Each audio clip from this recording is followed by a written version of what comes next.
It is 6:04 p.m. and I will call the meeting of City Council to order for December 15th, 2025. Before we get started with our agenda, if you'll join me in the Pledge of Allegiance. Thank you.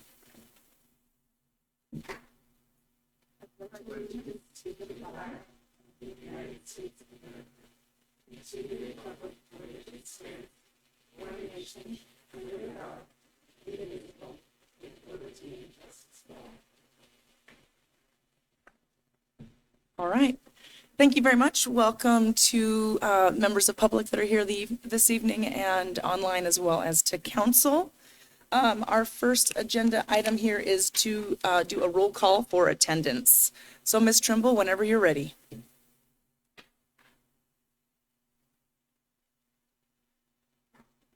All right. Beginning roll call with Anderson. Present. Becerra. Absent. Campbell. Here. Carlino. Absent. Krass. Present. Jones. Present. Farmer. Present.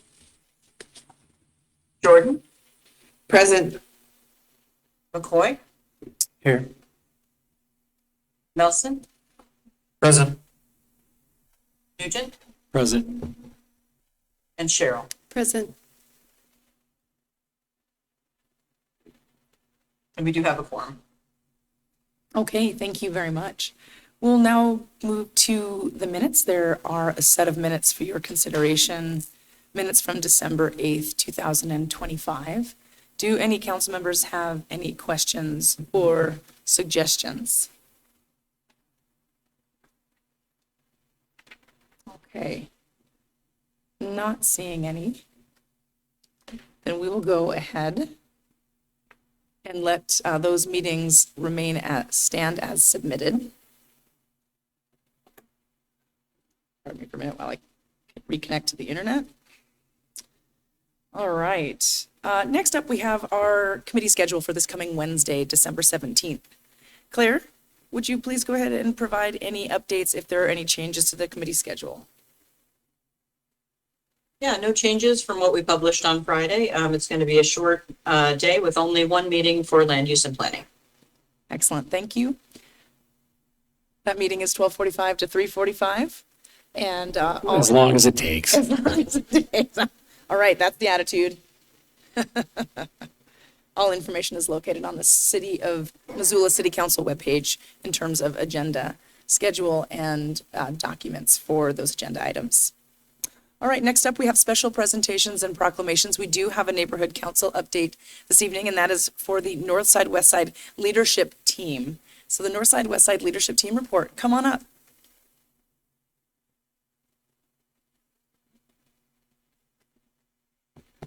Is this on? Yes, it is. Name's Derek Canwisher, representing Northside Westside leadership team. Just want to say thank you for the opportunity and your ongoing support. This past September, Missoula in Motion held its annual Sunday Streets event in the Northside Westside neighborhood, and our leadership, alongside many of our neighbors, were able to piggyback on this event and hold our general meeting at the same time. It was a huge success, and we appreciate your support for supporting things like this that bring our neighbors together. Our neighborhood is also excited to share that a grant has been submitted to the Energize Your Neighborhood grant program to host a celebration celebrating the potential renaming of the pedestrian bridge on the north side west side in honor of our great community leader, Bob Oakes. And one of our great partners, Front Step Community Land Trust, has received funding from Invest Health, and a portion of those funds will support the installation of a new neighborhood message board to help improve outreach and communication in our community. And lastly, I just want to say thank you for your time and care you're putting into the Missoula UDC. Our neighborhood has discussed this at some length, and we just hope that the north side and west side are equitably considered in terms of how development benefits and pressures are distributed across the community. Thank you. Thank you, Mr. Can. We sure appreciate you being here this evening. Any council comments? Yes, Councillor Farmer, please. I just want to say thank you, Derek, for your service on the Northside Westside Council. I'm a little bit biased because I live in the West Side, but I do think it's one of the best and most engaged councils for sure. And the work that neighborhood does is kind of astonishing. The amount of grant support that we get and all the kind of small projects that you see around are pretty amazing. So thank you for your volunteer time and really appreciate it. That's excellent. Thank you. Thank you very much. Thank you for your civic engagement, being part of the leadership of the Neighborhood Council. Thanks for being down here tonight. Appreciate hearing what all you're up to. All right. So that does finish our special presentations in terms of neighborhood councils. We do have one proclamation to read here at the beginning of the meeting, and it is for the Homeless Persons Memorial Day 2025. We'll share that on the screen so folks can follow along as I go ahead and read this proclamation. It is in conjunction with the County of Missoula as well. So here we go. Whereas winter poses extreme hardship for unsheltered and inadequately housed individuals, families, and children in Missoula, and whereas residents of Missoula will gather on December 19th, 2025, to honor and remember homeless individuals who have died in our community and environs, and whereas since 1990, December 21st has been designated National Homeless Persons Memorial Day by the National Coalition for the Homeless and the National Healthcare for the Homeless Council, and it is recognized by cities and states nationwide. And whereas, in remembering those who have died without a home of their own, we keep urgent the cause of ending homelessness, the need for compassionate response, and the city and county's collective commitment to prevent such deaths in the future. Now, therefore, be it resolved that we, the Missoula Board of County Commissioners, and Andrea Davis, Mayor of the City of Missoula, do hereby recognize the 21st day of December 2025 as Homeless Persons Memorial Day. I will mention again that there is a gathering to celebrate those folks who have lost their lives while being homeless on this coming Friday, December 19th, 2025. This will take place down at Caris Park, and it will be under the pavilion there from 5:30 until 6:30 p.m. And I will also mention that because there's been much conversation here at the council level, thank you so much, addressing houselessness. We are really proud to have the resource guide that was created as part of Ordinance 1260 in terms of various resources that were afforded through that ordinance and council budget decision making to come up with a useful resource guide, both online but also physically in person. It fits in a shirt pocket. It does have all emergency shelter, drop-in centers, free meal sites, food pantries, medical and behavioral health, showers, free laundry, day use lockers, coordinated entry sites, special services, and sharps disposal. A special thanks to our communications director, Jenny Merriam, for working with a lot of different folks to see this project through, and we're really happy to have that as a resource, and that can be found at many of the locations or all of the locations identified in the resource guide, and as well as online. Okay. So we'll go ahead and move on now to our public comment for items that are not on the agenda. We do allow 2 different time periods in the city council agenda for items not on the agenda. And the first period of this public comment period is limited to 20 minutes in total, with up to 3 minutes allotted per speaker. I'll go ahead and keep track of the time for all of us up here, in addition to the public comment for yourself. When you're up at the microphone, there'll be a timekeeper up here. The handy dandy little robot will help keep time there. Each person may speak once per meeting concerning items not on the agenda. In-person comments take precedence. Sign up is required and follows a first come, first served basis. The second period of public comment on items not on the agenda will follow immediately after the conclusion of all regular business items and continue until all comments have been taken. I do see that there are 3 folks tonight that have signed up, so we'll go ahead and get started. Microphone is on, and our first public commenter is Beth Judy. Come on up. Hello, everybody.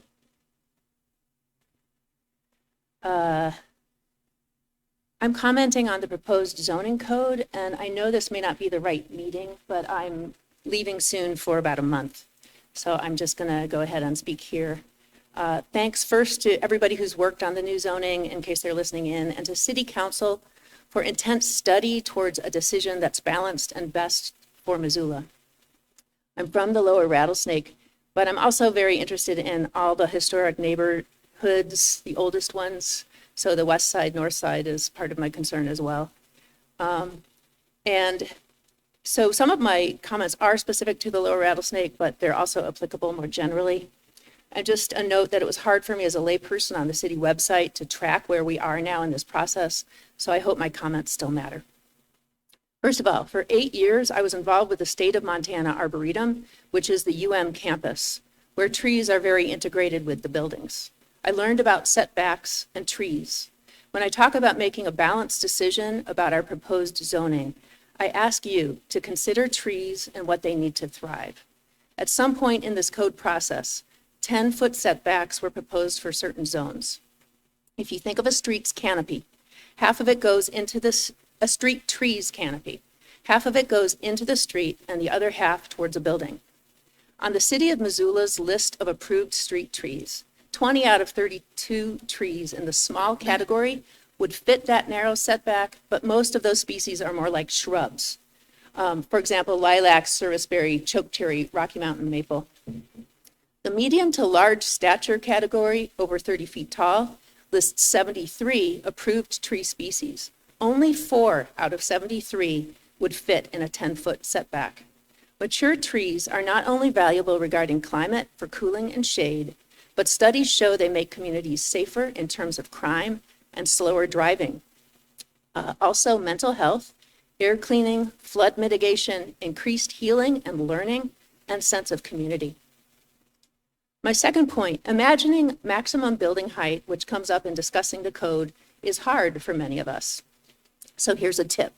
The atrium of the University Center over on campus, from floor to glass ceiling, is 40 feet tall. I believe a maximum building height of 35 feet is still being proposed for the UR3 zone.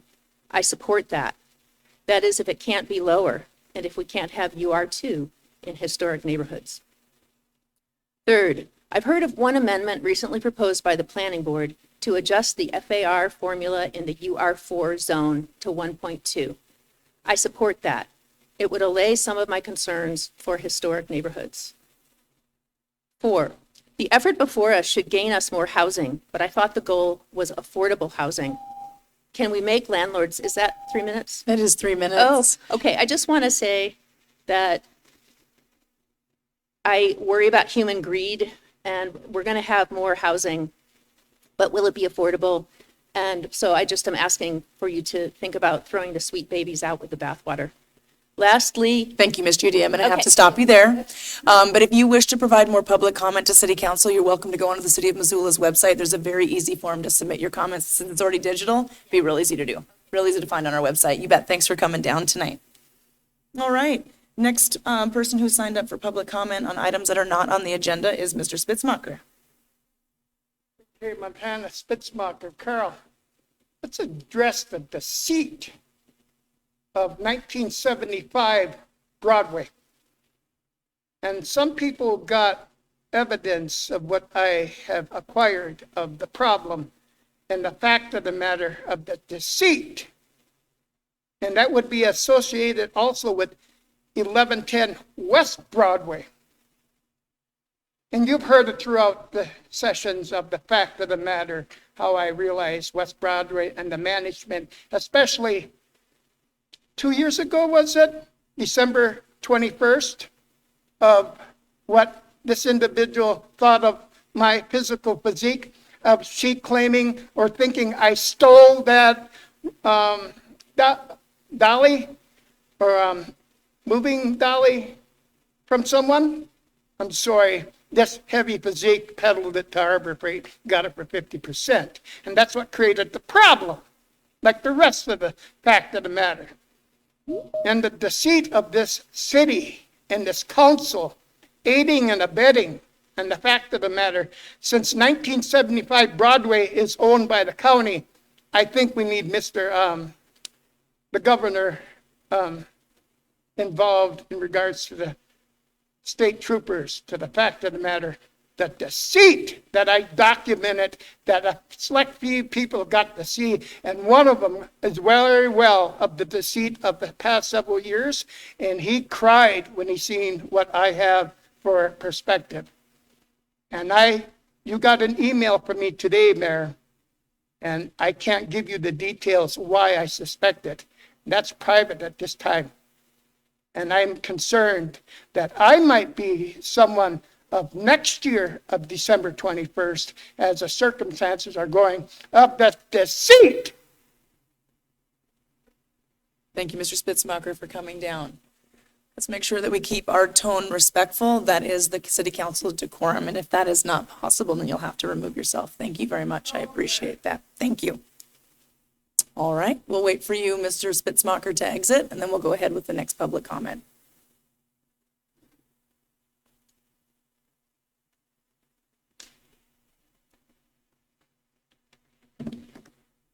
Hi. Hello, my name is Gwen Hoppy. You've seen me here before. I do enjoy these meetings. Sometimes I watch them online. Just a question, is there going to be a meeting next Monday? No. Okay. This will be the last meeting of the year. Well, I wanted to thank Dan Carlino. I don't see him here today, but maybe he will listen to this. I've appreciated his input, his standing up for difficult causes, and he's one of my heroes. And I hope, people can carry that on. And it wasn't easy for a lot of these topics. We have some very difficult decisions to make with the city. And my next topic is the Midtown development. And I've been at several meetings, and there was an article in the newspaper. And I have a lot to say on it, but just tonight I want to comment on this part where I say there's not much for citizen involvement with the design of it. I know it's private and such, but the response to that I've been getting from city people is that over 9,000 people have been involved with getting the plan where it is today.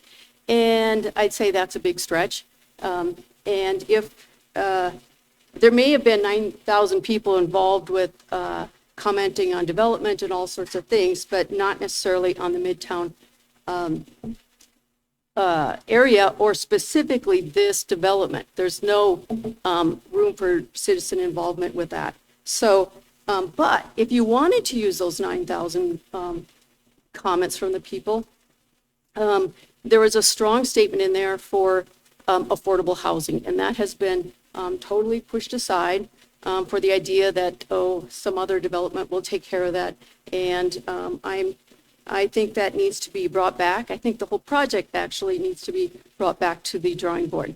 But I'll let that go for now. And the third thing is, I never hit the timer, is for the code change. Well, a lot of work, a lot of detail. It's hard to comprehend it all, and there's changes. And what I have asked, I'm not sure which group it was, probably the zoning and design people.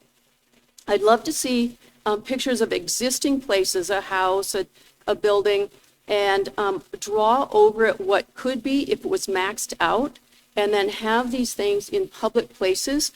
I don't know whether it's a corner at the store or somewhere where people can visualize this, because words are, it's hard for people to grasp all those. Thank you for your comments, Ms. Thank you Humphrey. very much Appreciate for that. your work. Thank you. All right, those are all of the folks that signed up on the sign-up sheet in advance, but we do have a few more minutes left for this public comment period. If there's anybody in the room that wishes to make public comment on items not on the agenda.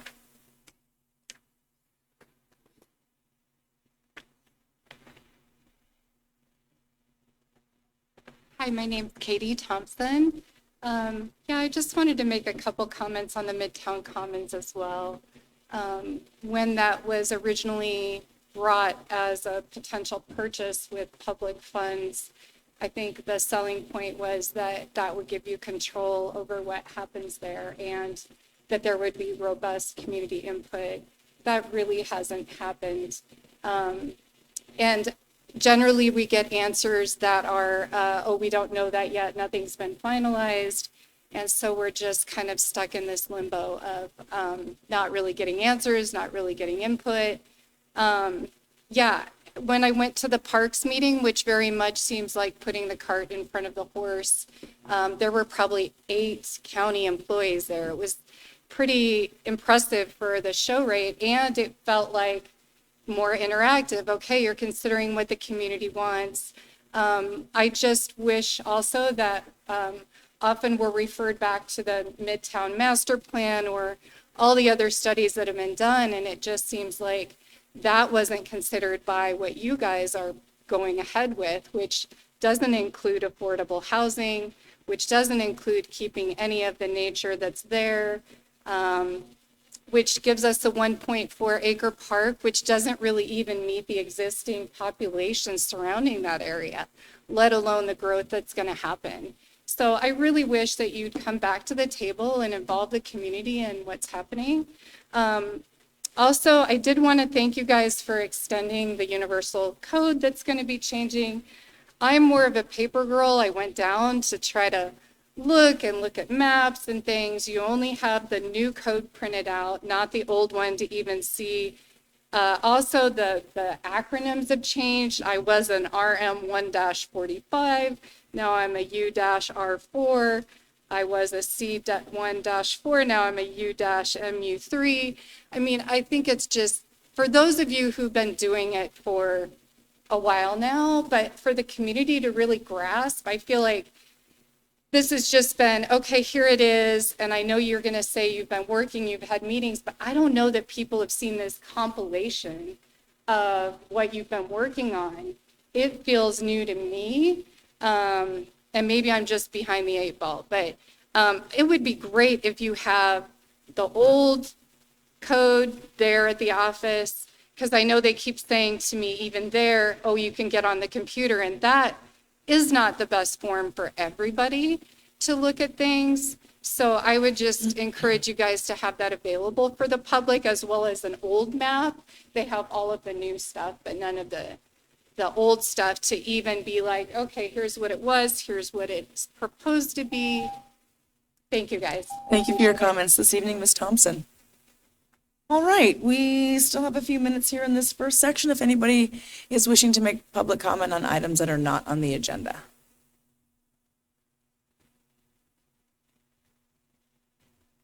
All right, I'm not seeing any in the room. I'll check online here. We do have somebody online with the phone number ending in 1655. When you're ready, go ahead and unmute yourself, and I'll time you for 3 minutes on this side.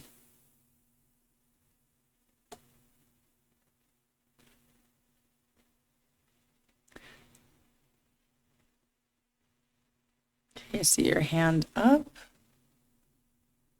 Your mic is. Hi, can you hear me? Yes, we can. Travis Mateer, 25-year Missoula resident. A couple things I wanted to make some quick comments on. You mentioned dead homeless people. I wish there was some identification of the person found on November 14th down the Kim Williams Trail. There's been no follow-up about who was found dead. I assume it could be a homeless person since there were many encampments down that area. I also want to mention how I think you guys should put on Joker makeup and take a bunch of cash money, maybe not real money, just like fake money, and then like burn it in this really cool like performance art piece maybe. And the reason why I say that is because I pay attention. It's like a condition I have, like maybe a mental illness. And once upon a time, I warned you guys, our city leaders, to not build a bridge by the Poverello Center. You guys went ahead and built that bridge. What I warned was going to happen ended up happening. It's crazy how that ends up happening.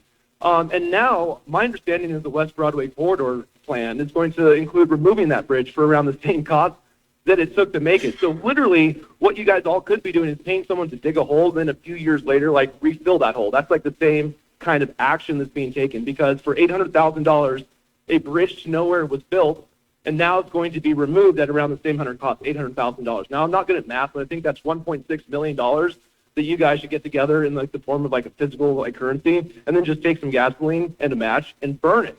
It would be really cool, because that's essentially what you're doing. So when you make proclamations about dead homeless people, the reality is you want to spend money on living roofs, which is another hilarious thing, since the library apparently is going to go to Missoula County and ask for even more money in the form of a levy. Now, when drug addicts do that to different ERs asking for drugs, that's called med seeking.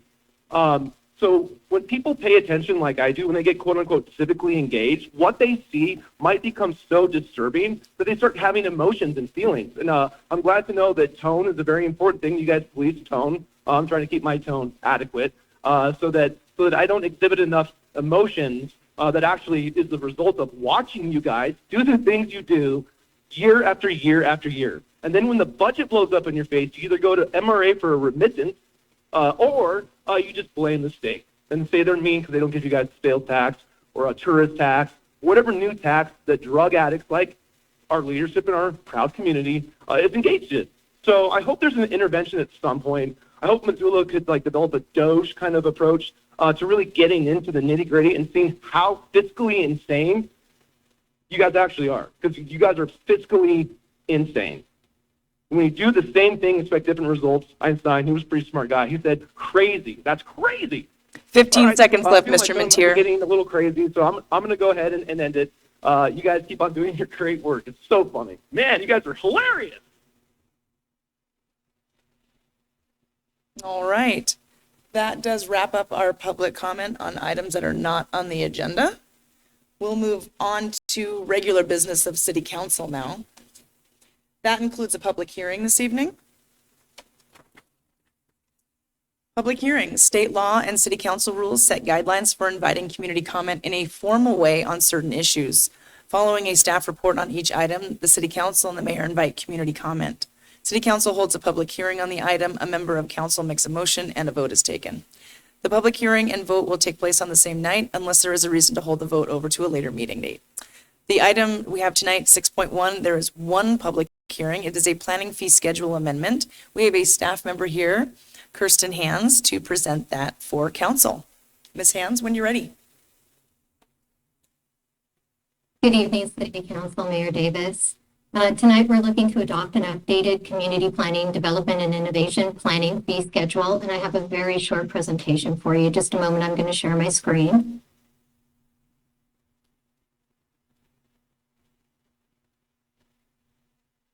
Right. So the schedule includes permits related to our zoning and planning activities. The fee schedule was originally presented to the council during the FY26 budget hearings and adopted via resolution 8887. However, there were a couple of fees that were unintentionally omitted from the schedule. This resolution makes clerical updates to this fee schedule to add those fees, and once adopted, this fee schedule will go into effect on January 1st, 2026. So the following updates have been made to the planning fee schedule. First, the inclusion of the existing application resubmittal fee, the inclusion of the new technology fee, and the inclusion of the existing code compliance fees for hazardous vegetation removal and snow and ice removal. These fees have been added to the bottom of the fee schedule as noted in the attached resolution. This is a clip of that resolution. The added fees are in red font as pictured. And that's really the end of the presentation for the evening. So tonight we have a motion to adopt a resolution of the Missoula City Council amending the Community Planning, Development, and Innovation Planning Fee Schedule, Exhibit B of Resolution 8887, by adding a resubmittal fee, technology fee, hazardous vegetation removal fee, and snow and ice removal fee. And I am available if there are any questions. I'm going to stop sharing my screen. Okay, Kirsten, thank you very much. So the staff presentation's been made. We want to check in with council to see if any council members have questions. Any questions? Okay. Not seeing any here in the room. I don't see any hands raised. All right. So then we'll go ahead and hear the main motion, and I will look to President Cheryl for that this evening. Yeah, I think this was in is budget and finance. So I recommend that we adopt a resolution of the Missoula City Council amending the planning fee schedule Exhibit B of Resolution 8887, adding a resubmittal fee, technology fee, hazardous vegetation fee, and snow and ice removal fee. All right. Thank you very much. Motion's on the floor. This opens the public hearing, and we'll start by asking for public comment on this agenda item. So if there is public comment on this agenda item, we're happy to hear it now. Anybody wishing to make public comment, please come on up.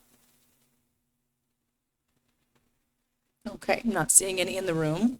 Check online here to see if there's anybody wishing to make comment on this agenda item. Okay, not seeing any, then that go ahead and concludes the public hearing, and we'll bring it back to council for any additional questions or if you have any comments before we take a vote. Councillor Campbell? Yeah, thank you, Madam Mayor. I'm going to be a no vote on this motion tonight. As always been the case, I'm concerned with the piling fees on taxpayers in Missoula, and as with the original consideration of this earlier this year, I have concerns about taxes folks are paying, increased taxes given our FY26 budget. And to me, this is just basically another tax on top of the tax. And I also have concerns about the what could be a subjective arbitrary evaluation of vegetation, snow and ice removal on particular properties could change from house to house, and what's too much, when you get done, how much time you get. And it's something that's always been concerning to me. So I'm going to be a no vote on this. Thank you.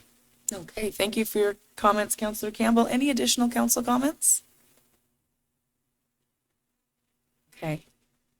Not seeing any additional council comments, and we'll go ahead and do a roll call vote, please.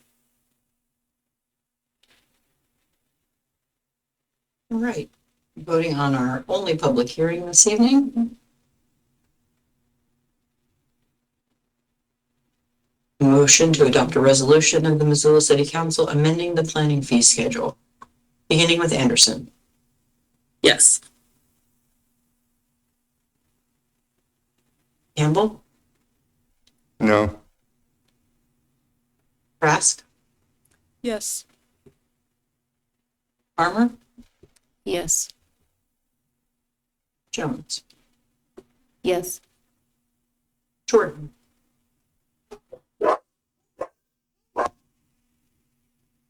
Yes, sorry. No worries, we got you. McCoy, Aye.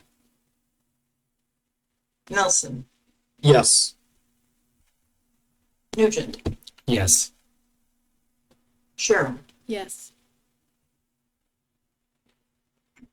and has Becerra joined the meeting? No, she has not. Not yet, okay. That is 9 in favor and 1 opposed. The motion does pass. Okay. Thank you very much. Thank you, Ms. Hands, for being down for the presentation this evening. That does wrap up our public hearings. So we'll move to the next agenda item, which is our consent agenda. We don't have any new business, so we'll move right to the consent agenda. And items on the consent agenda were approved in city council committees to be placed on the consent agenda to save time at council meetings by voting on them as a package. The city clerk will read the list aloud so citizens watching on MCAT will know what is on the consent agenda. We'll invite community comment on these items before we vote. I will note, I just wanted to check in if item 9.5, which is a resolution to transfer the modular bathrooms to Missoula County, wishes to be separated. I know there was a conversation at committee, and just double checking here before we move forward with the full consent agenda. Councillor Jordan in particular, I wanted to check in with you to see if this is something that you wish to separate, leave on consent agenda, if you wanted to make any comment on that. Yeah, thank you, Mayor. We'll separate that then? Yes, 9.5. Okay, we'll separate item 9.5. Can Go I ahead speak and to hear that at pub- all? I'm sorry? Sorry. May I speak to that at some point? Yes, absolutely, you bet. Now? No, we'll wait till, Okay, we'll wait till, I'll let you know when we're ready for you. Thank you. All right, thank you. You Thank bet. All right, before we ask any other, well, I'll just do it now since we're working on it. Any other items now for council to separate before we take public hearing on the consent agenda? Okay, not seeing any then.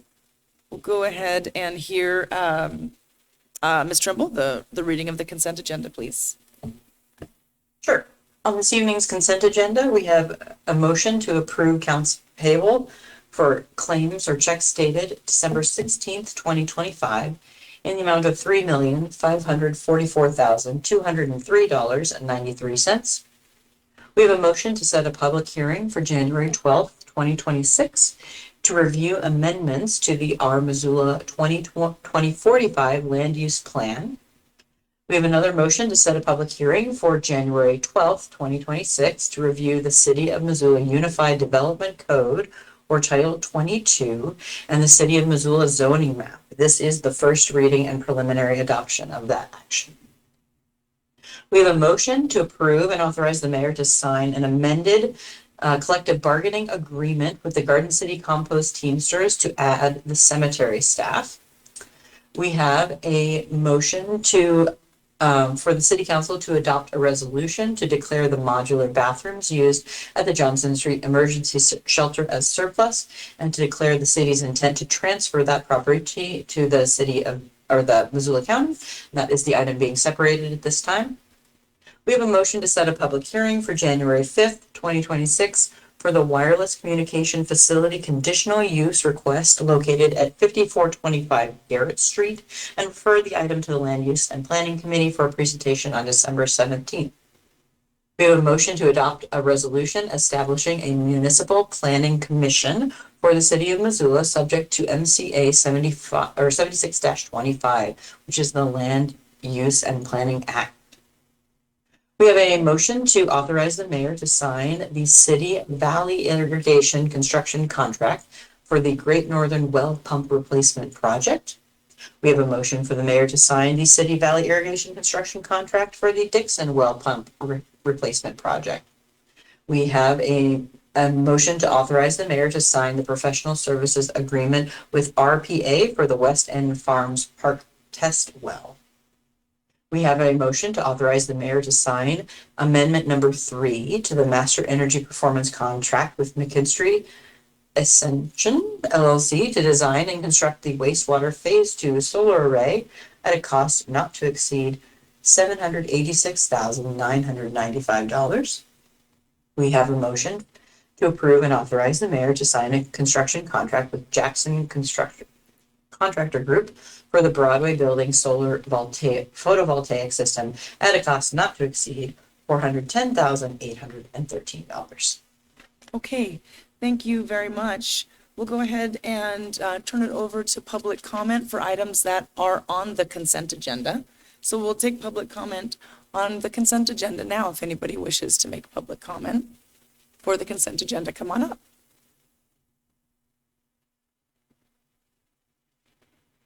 Come on up.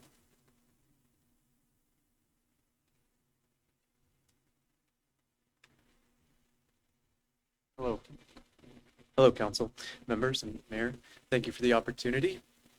I just wanted to voice my opposition to the proposed conditional use 80-foot radio tower at 5425 Garrett Street with dozens of homes surrounding this site. It just seems like it's out of scale and incompatible with the neighborhood. Several of my neighbors have expressed their opposition as well.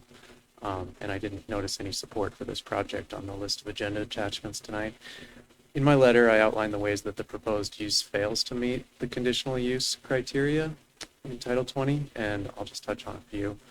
The location is one of the most visible areas on the applicant's property, and it's directly adjacent to several existing homes, 6 unbuilt lots, and no buffering or screening provided in place.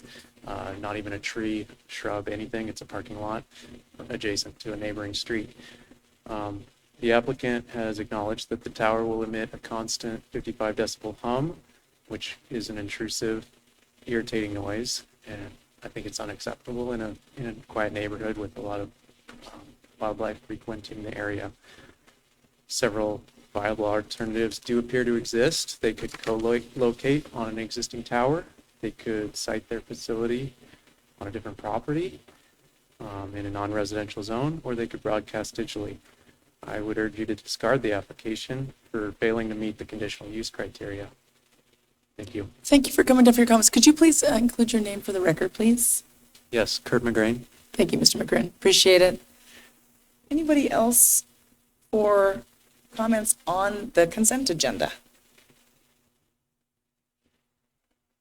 Okay, I'm not seeing any in the room. Then we'll go ahead and just really quickly see if there's public comment, and then we'll come back. Council comments. I'm not seeing any additional public comment for items on the agenda, so I'll come back to council comments. Councilor Nugent. Thank you, Mayor. I just want to clarify for anybody who might be watching on online that we are setting the public hearing for the conditional use permit at 5425 Garrett Street. So the only vote tonight is to set the public hearing as required by our process, but any decision making will be at that public hearing. Thank you, Councilor Nugent. Appreciate that clarification. And I saw your hand was raised, Councilor Campbell, but you've got it. Great. Thank you. Appreciate that. So before Councilor Jordan, and before you go, because I know you want to comment on item 9.5, do we have any other items that wish to be separated this evening? Okay. All right. Councilor Jordan, please. Yeah, thank you. I want to recognize that the city did provide a really good update for how the resources for unhoused folks have been clarified on the website. I think that's great, and it's been a long time coming, so this is great news. I am concerned with the fact that we are transferring our modular bathrooms to Missoula County, largely because in 1260, which is our urban camping ordinance, we do state that we will continue to try and provide supportive services. And this includes providing for permanent or temporary bathrooms for use by such individuals, and coordinate with service providers and other services to support and allow clean, safe, and sanitary camping. I think that by giving away the modular bathrooms, actually I think the county's paying for them, we are failing to uphold our end of the bargain in this ordinance that we have passed. And I struggle particularly because these folks are seeing increases in municipal infractions for being in the wrong place at the wrong time. And I wish that we would have a conversation about keeping these toilets and bathrooms and showers for our unhoused community, because there's still a significant need. And so I will not be supporting this transfer because I think we need to uphold our end of the bargain. Thank you. Thank you for your comments, Councilor Jordan. Any other council comments? Okay, not seeing any, then Claire, we can go ahead and do a voice vote for all items except for item 9.5, and we'll do a roll call vote on that, please. Sure. Voice vote on this evening's consent agenda, all items except for 9.5. All in favor, say aye. Aye. Aye. And any opposed? And that passes unanimously. Excellent, thank you. 1 second for the computer to catch up. No problem.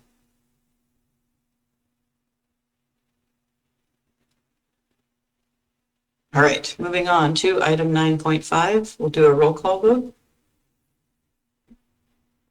Beginning with Campbell. Yes. Krask. Yes. Farmer. Yes. Jones. Yes. Jordan. No. McCoy. Aye. Nelson. Yes. Nugent. Yes. Cheryl. Yes. Could you repeat that? Yes. Thank you. And Anderson. Yes. And that is 9 in favor, 1 opposed. The motion does pass. Okay. Thank you very much. That does wrap up the consent agenda. So we'll move on to regular business this evening. We have one item under committee reports, and that is under the Public Works and Mobility Committee report. We have item 10.1 GB, which is the Downtown Safety Access and Mobility Professional Services Agreement Amendment, number 3, with DJ&A. And we do have staff person Megan McMeekin here this evening to provide some brief updates in the form of a staff report. So we'll get started with that first. Please, Megan. Is this on? Should I figure it out? Can we hear it yet? One more time. Hello? The light went on. Are we good? Yep, we're good. Thank you. Yeah, Megan McMeekin, Senior Project Manager at Public Works and Downtown Sam Project Manager. I really just wanted to provide further clarification that may have been missed at our committee meeting last Wednesday. What I'm asking for is approval for the contract amendment that will allow DJ&A and our subconsultants to continue to move forward with design from the 30% level of detail to 100% drawings. This contract amendment is extremely important for us to maintain our project schedule and final deliverable to FHWA to obligate the funds for construction. This approval is separate from whether or not folks agree or disagree with some of the design direction that we've given to our design team. Disagreement on those decisions is pretty natural for a project like this, and we can discuss those issues separate from this contract. But for now, we had to give some direction to our design team for what to move forward with. But we still have some time to work out the finer details. I like to compare this to, building a house. We're in some ways trying to pick out the tile before we know where the wall is going to be. So we really need to just get that floor plan locked in so that we can start to address some of these smaller tile details. I mentioned last week that we are planning a council update at committee in January time, and we are also exploring some other community outreach events throughout January to continue with our engagement and to answer some of these questions as well. So I will keep everyone posted on that. But I just I want to leave with, this project is very complex and it impacts many different interests. But I really want to assure all of you that when we complete this project, we will make downtown safer, more accessible, and more mobile for all users. Thank you. Okay. Thank you, Ms. McMeekin. And I'll just restate that those upcoming committee work sessions and sessions with the council are not scheduled yet. And that's correct? Correct. Not scheduled yet. Okay, great. Thank you. And folks can stay tuned. Of course, we have a notify me for this particular project on the City of Missoula's website. So a really easy way to always get continual updates with this particular project. In addition, you can track what is coming forward to council, both at the council meetings, but also at the council committees. Again, on the City of Missoula City Council website, you just scroll down a little ways, there's a calendar there that has all of the public meetings and associated documents for those committee meetings and or city council agenda items. Okay, so we have heard the staff presentation, an update on this for the regular business item. So I'll go ahead and bring it back to see if there's any questions from council prior to, would be questions from council prior to a motion. That sounds good. That's good. So let me just make sure that I emphasize, I see we have 3 hands raised. I want to be clear for this point in time that these are questions from the staff from what was just covered. Are there questions from the staff at this time, or are folks raising their hands to provide comments? Any questions? Okay. Councilor Jordan, you have some questions for Ms. Meekin? I do, thank you. You bet. Thank you for the update, Megan. I'm curious if you found out any more about the stormwater concerns that I raised last week, as in it seems like a lot of upgrades to the stormwater systems have been cut.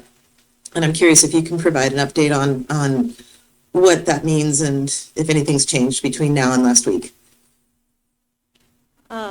That specifically, I'd like to get into with, we talk in January in further detail. So I don't really have any other updates for that. Okay, thank you. Can I Councilor ask Jordan? another question? Yeah, please, go ahead, you bet. Yeah, sorry, maybe I'm missing it, but it does look like these plans exclude stormwater updates. And so that's why I'm concerned now, is that we're about to vote on something that doesn't include any stormwater updates. Am I misunderstanding? So with the stormwater work, what I will say is that we are working very closely with our stormwater utility staff. We actually have a meeting on Wednesday to discuss other, some priority improvements that they have. They do have some funding available within their CIP projects to address the utilities within the project area. It would be best, I'll say, during construction, if we're working in the street, that we coordinate those efforts. But again, I don't have enough information right now to speak any more on that. Okay, thank you, Megan. Councilor Jordan? Yeah, I apologize for being dense. I just want to make sure that this vote tonight doesn't preclude us from stormwater upgrades going forward. That's what I'm really concerned about, because when I read the contract, they'd been cut, and I want to make sure I'm not voting on something that continues to cut stormwater upgrades. And I recognize that you want to talk about it in January, but I'm trying to understand if the timing's now rather than in January. So can you form a question out of that statement there in regards to voting on this tonight, how it would preserve the opportunity for stormwater? Thank you. If I vote tonight to approve this, does that mean that there are no stormwater upgrades as of now? Thank you. I'm hesitant to even say yes or no at this point. But I will say with this design at this 30% level, we do have a lot of work to do, and we can still identify some areas that need that improvement. Thank you. Okay, thank you, Councilor Jordan. And questions, Councilor Campbell? Yes, thank you, Madam Mayor. Thank you, staff. Just follow-up questions regarding the Amendment 3 documentation. Just for clarification, make sure I have a clear understanding on some items. And we talk about some improvements being quote-unquote curb to curb. I'm wondering though, as far as the curbs themselves, I mean, there was a fair amount of curb extensions that were in bulb outs that are going to be considered. Is that still part of the plan going forward? Yes, that is. Okay.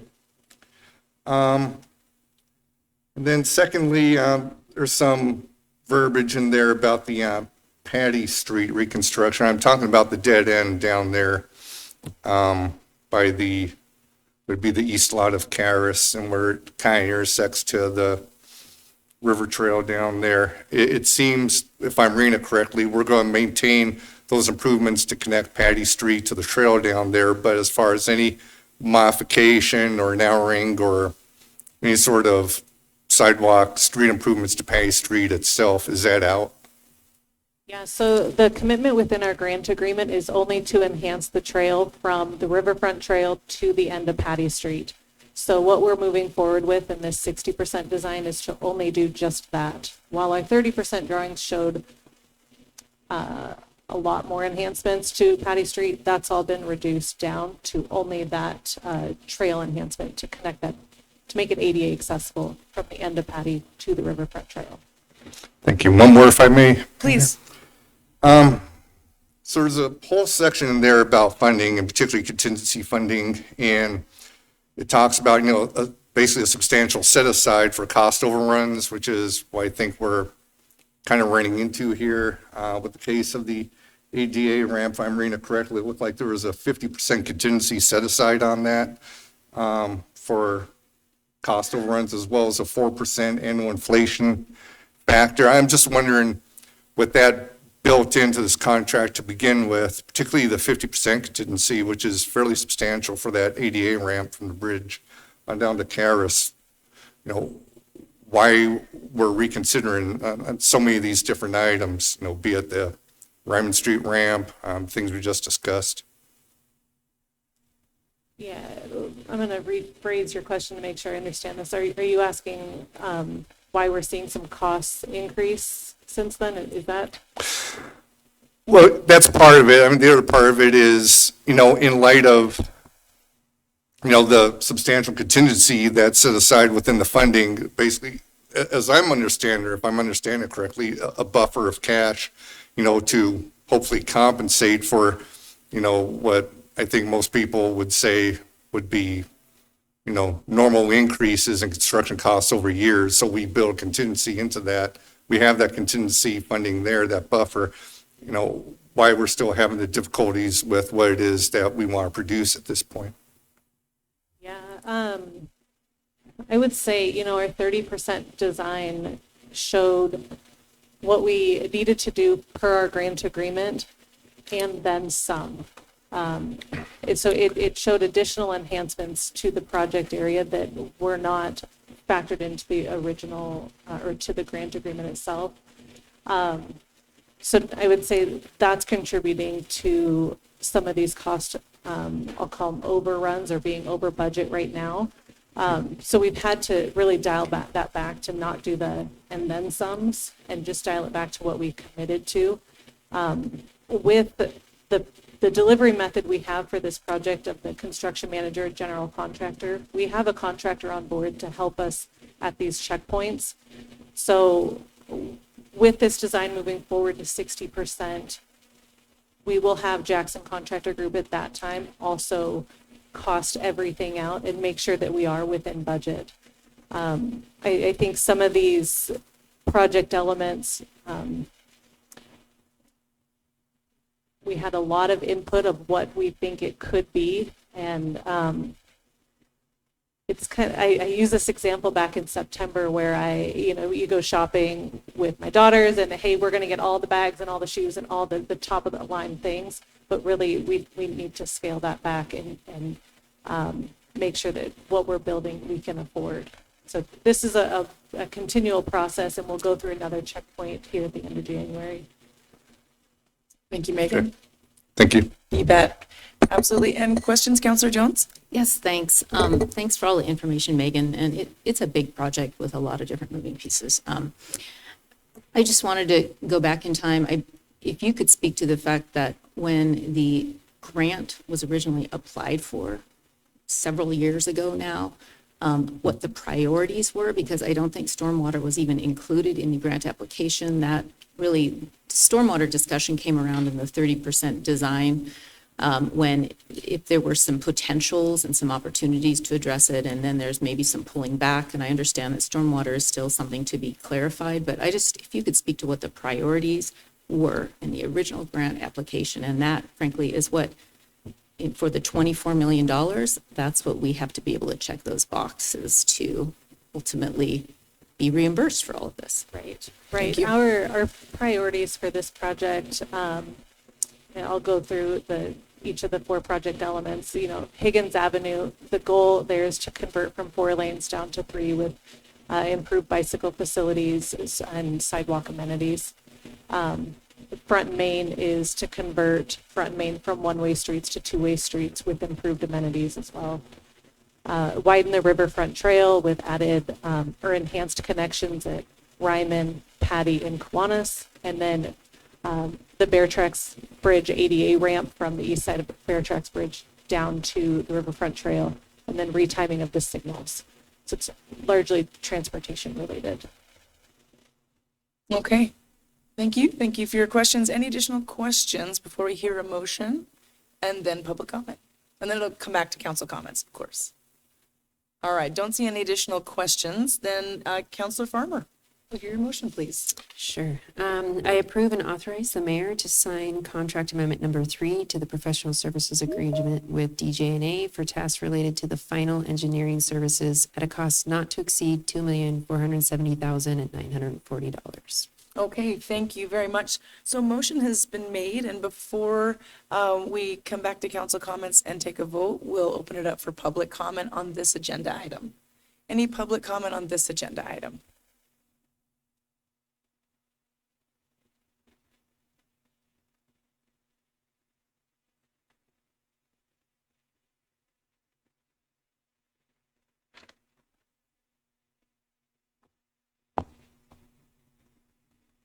Hi, everyone. Danielle Petrie, downtown business owner.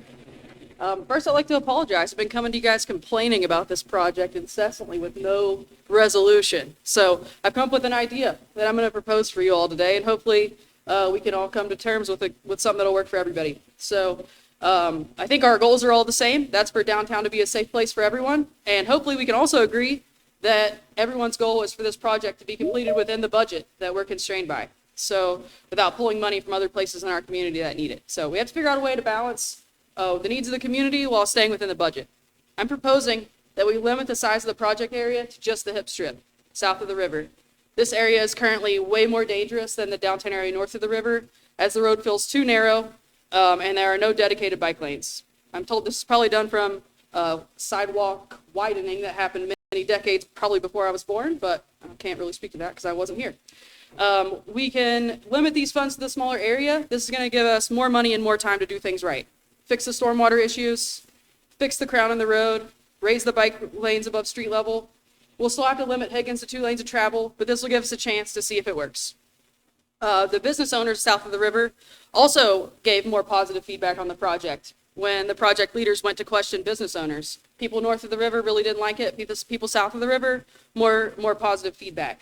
One business owner south of the river said that they feel like their customers walk and bike more from the surrounding communities. There also aren't alleys coming out onto Higgins in the hip strip area. So my concerns of bikes being hit by cars that are turning are less of an issue because we only have those intersections that are with traffic signals and not just going into alleys that are unmarked. We also have a serious deadline looming over us. This grant requires the work to be completed by the end of 2029. If things stay on the current projected timeline, they'll start breaking ground in 2027.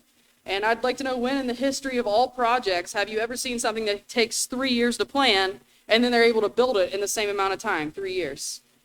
Somewhere along the way, this term came up of substantial completion by the end of 2029 and then final completion by December of 2031. Again, what project can reach substantial completion in 3 years but somehow still have 2 more years of work to be done? That doesn't sound substantial. That we're at really big risk of losing this grant. So I'm hoping that cutting the area to smaller area will also let us more time to get things planned and get things done within the time limit. With any money that's left over, we can go back to those goals of the project, try to figure out what our priorities are. You know, we need the ADA ramp, time the traffic signals, flashing beacons for the pedestrian crossings on Ryman and Patty, near the library and MCT, improve the bike lanes on North Higgins, and so on. Look, I'm not here asking you all to take out the bike lanes and sidewalks and put in parking in big highways. I'm asking you to leave the downtown how it is so people can use it. If you look through the survey comments from the 30% design, you'll see lots of comments. Thank you, Ms. Petrie. Appreciate your comments this evening. All right, any other public comment on this agenda item? Any other public comment on this agenda item? Come on up.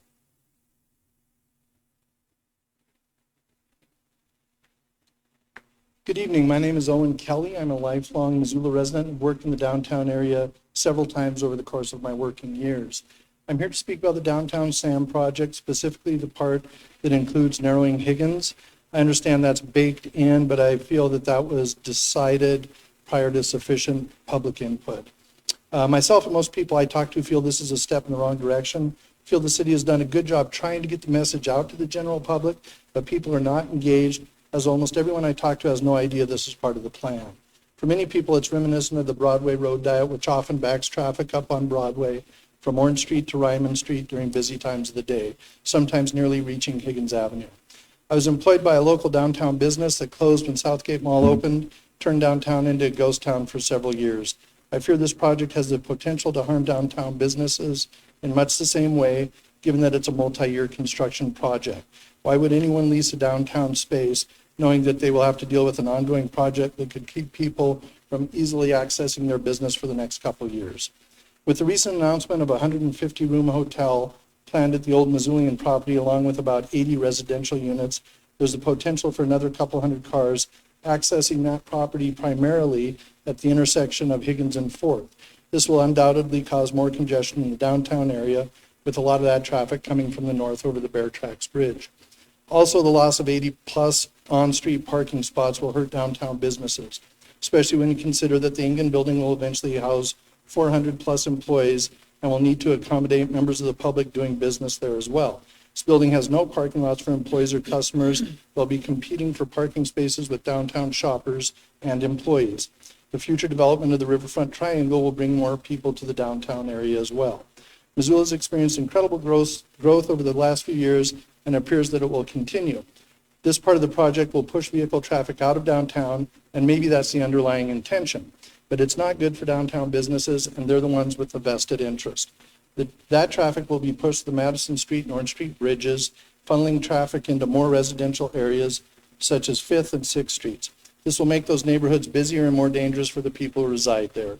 Most business owners that I've talked to are opposed to this part of the project, but they're reluctant to speak out, concerned that their opposition will harm their relationship with city officials. I've also heard some of them say that they feel their opinion doesn't matter anyway. City's made up their mind, they're going to do what they want to do. I have no vested interest, but I assure you, if I was a downtown business owner or a building owner, you would all know me very well. And I'm amazed that there are only a couple of them that are willing to speak out. It saddens me to know that there are several who would speak out, but for fear of retribution. In closing, I'd just like to say that Higgins should be left as it is, with the exception of the south side of the bridge. Years ago, the city made the sidewalks wider in that area, narrowing the driving lanes down by about 1.5 feet. Now you're looking to correct that problem. Thank you, Mr. Kelly. Thanks for coming down to provide your comments. Any other comments? You're welcome. Any other comments on this agenda item?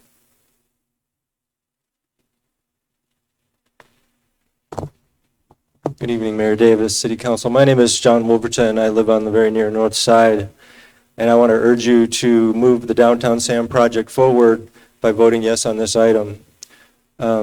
This is not just a Safer Streets project, and it's not something that just happened recently. This is a great step in evolving and revitalizing our downtown as envisioned by citizens, supported by the city in a very robust downtown master plan process that started in, I believe it was 2009. I was a part of that. It was actually the most well-attended public engagement process that I've been a part of as a citizen here.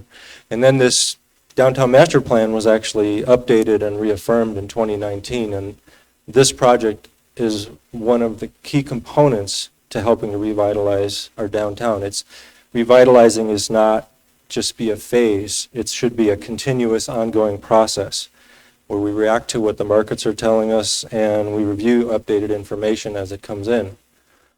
Some of that updated information is about a decade of crash rates downtown, which highlights a concerning rise in car and pedestrian and car and cyclist collisions.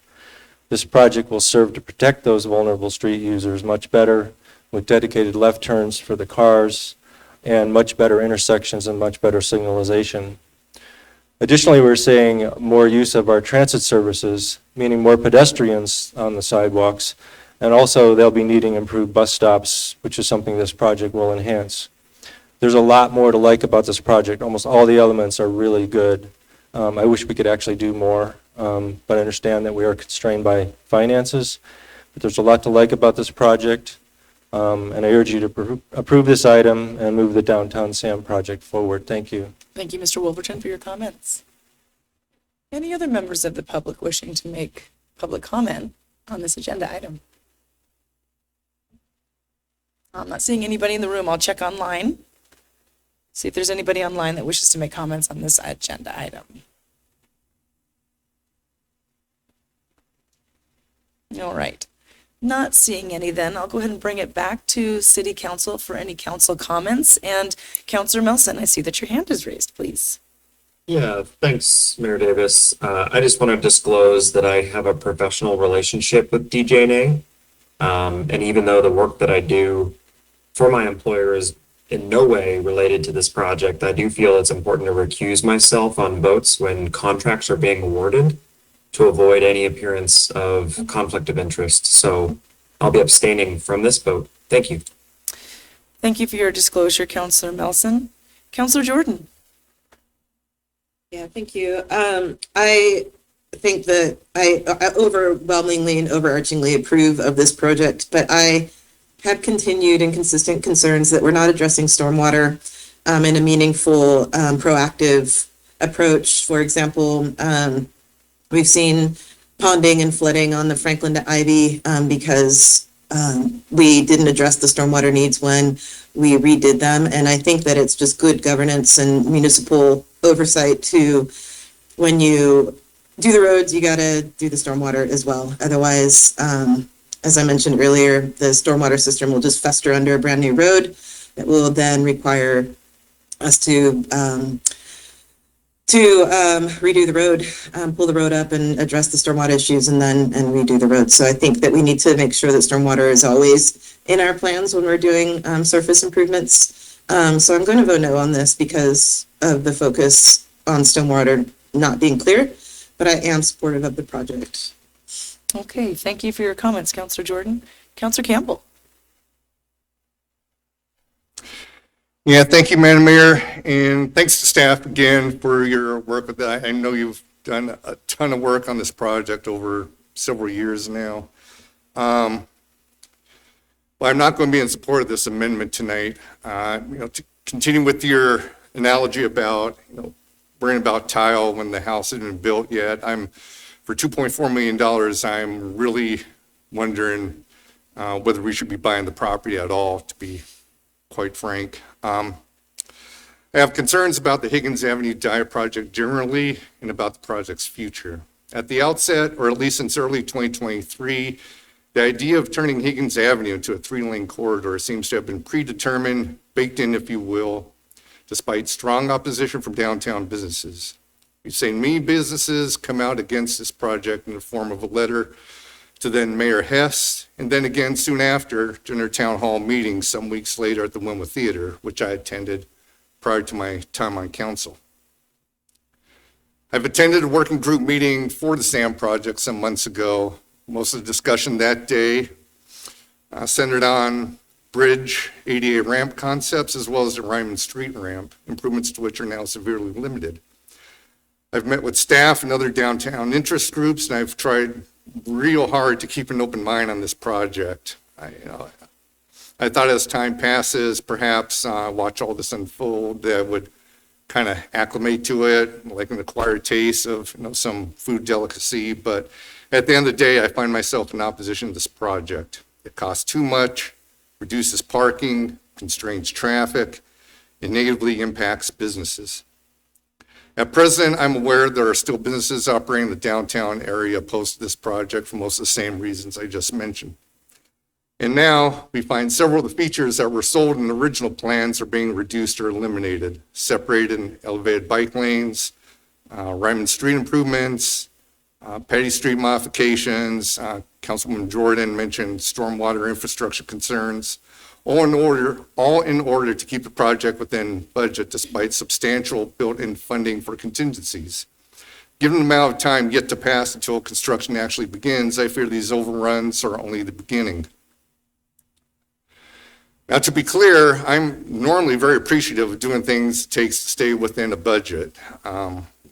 And I think my time here on council thus far has demonstrated that. However, in this instance, it's been made abundantly clear to me that there's an expectation that the Missoula Redevelopment Agency will play an ever larger role in compensating for these shortfalls, most likely involving more tax increment financing than has already been factored into the overall project, be it through future Caris Park improvement projects as suggested by staff, or inclusions with the old post office block redevelopment activity. After all, much of this project is located within the same urban renewal district as the old library block in Caris Park.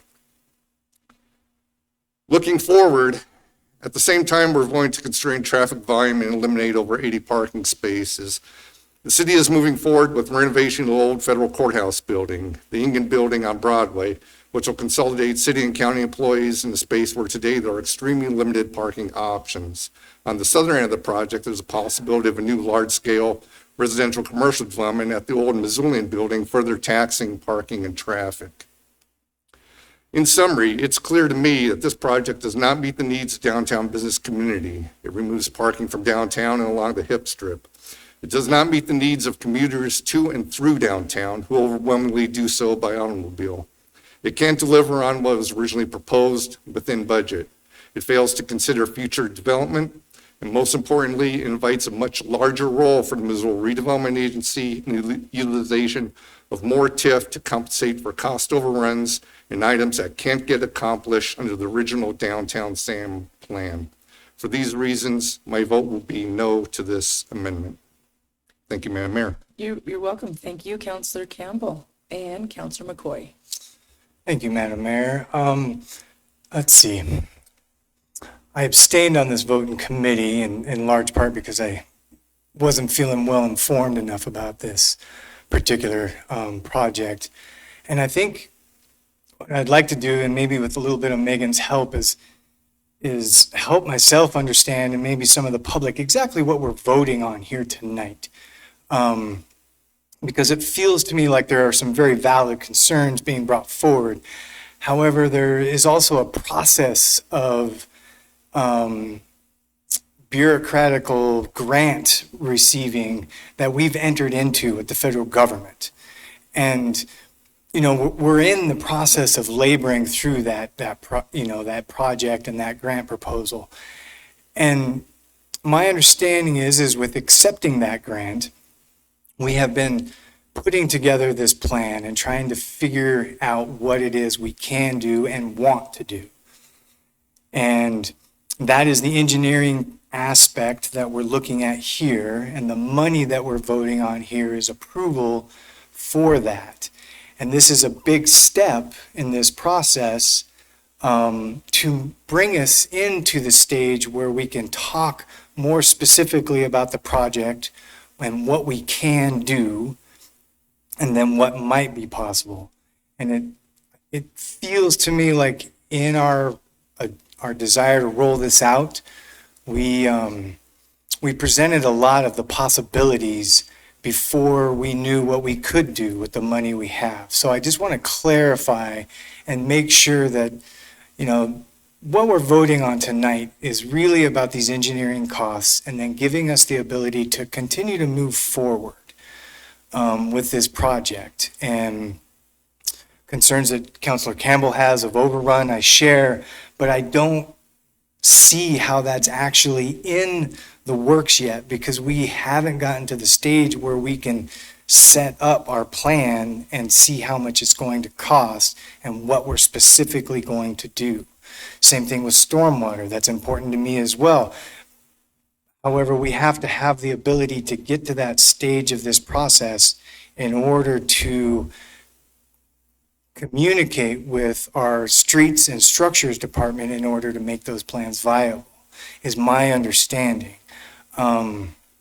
Is there anything about that, Megan, or fellow council members, that feels inaccurate or wrong or needs correction? Thanks for your clarifying question, Counselor McCoy. Megan? Yes, you are correct that tonight we are voting to move this final engineering forward. And we do still have some flexibility in what those details look like as we continue to advance this design. Okay, great, thank you. And so, you know, just to close out, I will be in support of this motion to amend at this time. And, you know, a large part of that is because this project really needs to move forward. It's not easy to step out of a federal grant, to quit when you're in the middle of it. It can cost you more money than you've already put in. And, you know, this is a grant that gives us the ability to make improvements to our downtown area that are much needed. And I get people's concerns. I don't want to disvalue those, but we also have to hold up our end of the bargain and move this process forward. So I will be in support of this evening. Thank you for your questions and comments, Counselor McCoy. And Counselor Jones. Thanks, Megan, for info tonight and all of the comments. I was going to talk a little bit about this project because this is a really pivotal project for Missoula. And to get this $24 million grant, we would never, ever be able to pull this kind of money out of our budget to get this type of stuff done. So this is a really huge opportunity. And I'm going to talk for a little bit about some context about this project. First of all, the fact that this is an amendment in front of us, the word amendment sounds like there's this connotation like we didn't do it right, so now we're going to amend it and do it right. That's not true in this situation. When you have projects, big projects like this, you do the engineering in phases. So we call it an amendment, but this is the last phase to get us to 100% design. And it will include a lot of other elements like environmental assessment, geotechnical analysis, a lot of other things. So this gets us over the finish line in terms of design, and this is the crucial phase when we really drill down and figure out what we can do with the resources we have and how to make the budget work. So this isn't, we're not trying it. This is really important to get this and get it done and right. And the total amount for engineering and design on a 24 million project, we're estimating at this point to be 3.8 million, according to Megan. So that's what that is within the normal bounds for a project this size. I want to go back a little bit in time. This federal grant was awarded in June of 2023, and of course the application went in many months before that. And the application, as Megan said, is more of a general, these are the things we'd like to accomplish with our downtown. And then we get X amount of dollars awarded, and then we have to figure out exactly what we're going to do to comply with our original representations when we applied for the grant. So a big component of this is when 4 years to 6 years later we are starting construction, what we originally estimated and what the feds estimated in terms of cost buys less because we have inflation, we have escalating labor and material costs. So there's always this value engineering down to make the project work, and that happens with any big project that the city or county does or state. There's always this, you do the best you can to try and estimate, and then you've got to actually make the dollars and cents work. So when people are, I feel like as council, because we aren't always involved with this from beginning to end, we can lose sight of the forest for the trees. And if some things are being pulled out or reworked, that's why you have to make the budget work. What else do I want to talk about?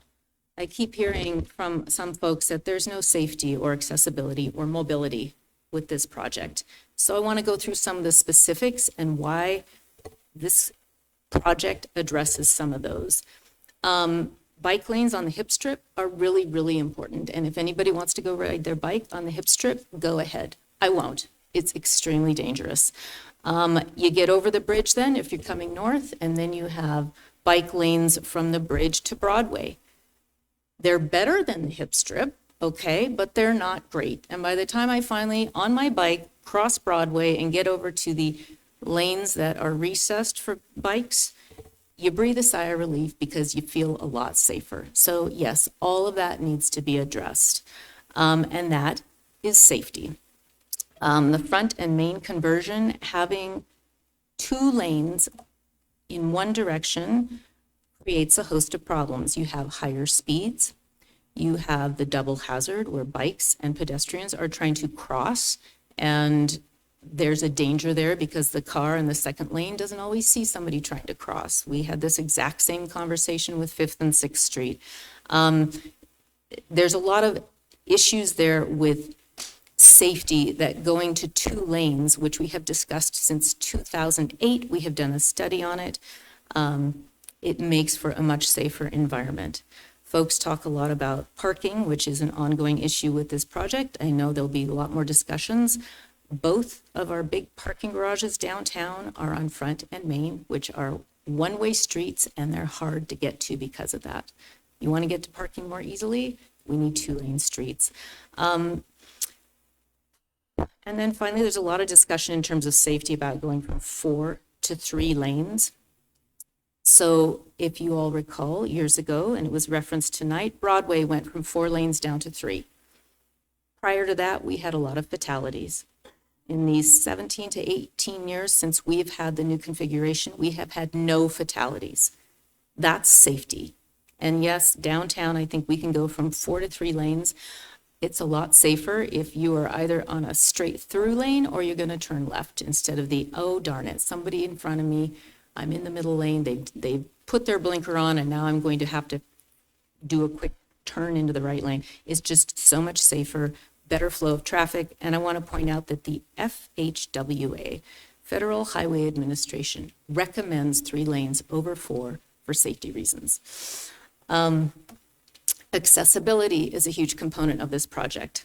We used to have Julie Merritt on council, and she very reliably would always bring up ADA accessibility, disability. She was such a strong advocate for that, and we all need to remind ourselves to advocate for that. But it was great having Julie on council. She always brought it up, especially when other folks weren't necessarily thinking of it.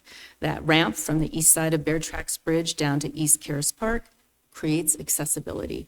My understanding is that the working group talked extensively about that and that there is huge support for this ramp. So that's accessibility, making sure that folks are able to get down to Caras Park. Right now, it's really hard for them. I understand that there's some consternation about Ryman not being addressed in this capacity, but sometimes you can't do everything with every single project. But I think under the North, I never get it right, the North Riverside Parks plan, I think we've got potential to address that. Finally, mobility. In other words, how do we get around downtown? We want to always facilitate mobility. And I want to go back to the front and main conversion. Going to 2 ways makes it easier to get around. I was in Billings 2 months ago. They have a lot of one-ways in their downtown, and you spend a lot of time, especially if you don't know Missoula or know the community that well, figuring out the one-ways to get to where you're going. It actually helps commerce. There's information on that. If we can get our front and main conversion to going into 2 directions.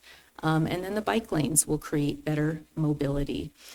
So when folks say there's going to be no safety, no accessibility, no mobility, I take issue with that and wanted to point out some of the specifics in this project that I think will really check those boxes. And I would remind everyone again, $24 million, we're never going to be able to do this without this grant.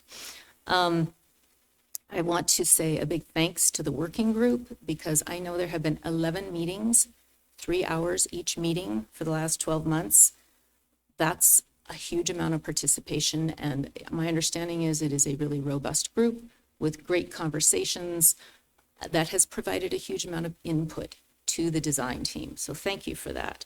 And then finally, there was a example brought up, I think last week in our committee meeting about Green Bend, Oregon, and they went from 4 lanes down to 3 lanes, and it's been it hasn't been safe. People hate it, et cetera, et cetera. And I spent some time researching that project and talked to staff also about it. And frankly, it's apples to oranges. So I think I just want to make sure we're really clear on the record. That project is very different from what we are doing in Missoula. A different context, completely different equation there. And there is not enough data yet in on it to have any strong takeaways, but I would go back again to the going from 4 down to 3 lanes when the Federal Highway Administration recommends it. I think that's our starting point.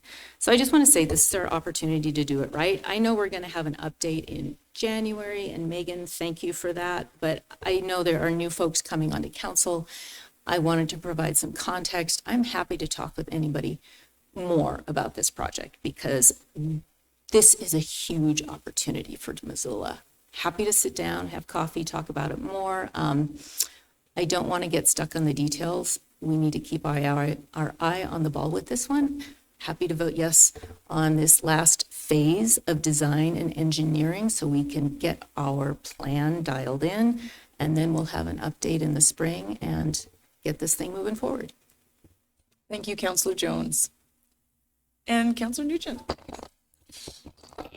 Thank you, Mayor. Couple of questions, and Megan, sorry, I'm looking the other direction. Do we have any bicycle traffic counts on the separated bike lanes from Broadway on up? I don't know if those exist. I can find out. I don't know.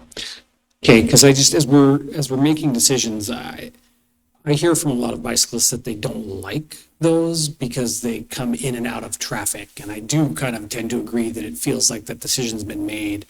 And in my 4 years on council, I don't feel like I've ever gotten to weigh in on it. So I will just put on the record that I'm still waiting to get a better feel for intersection designs and how vehicles and pedestrian traffic can both flow well, especially on Broadway. I will vote for this tonight because we have to move forward on design, but if those intersection designs are poor, I will vote against this project. And I just want to put that out there because I do feel like we've been talking about it a lot, but I still don't know when I get to comment on design. So if I feel that way, I understand why other people feel that way as well. Okay, thank you, Councillor Nugent. And Councillor McCoy, do you have an additional comment here, or is this an additional question before we take a vote? Comment. Okay. My apologies, Madam Mayor, I forgot. Mr. Kelly, if you have anybody concerned about reaching out to staff or city council or whoever, you can direct them my way. I am happy to talk to anybody, and there's no retribution coming from your local farmer. So anybody that has concerns about that, feel free to send them my direction, please. Okay, thank you, Councillor McCoy. I do think that wraps up our council comments this evening, so we'll go ahead and, as a reminder, the motion's been made, public comments been had, council comment and questions. This agenda item was recommended and passed in committee, and we'll go ahead and do a roll call vote on it now.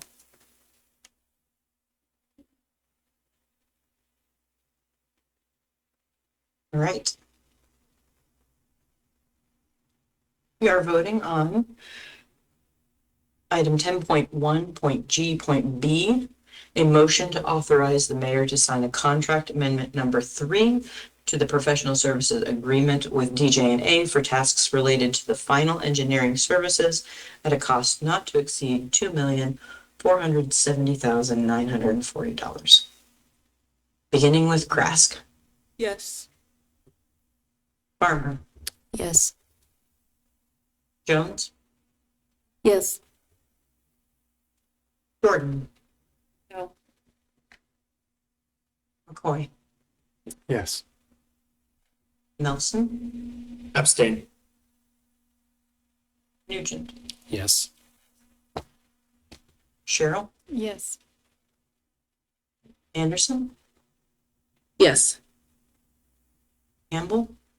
No.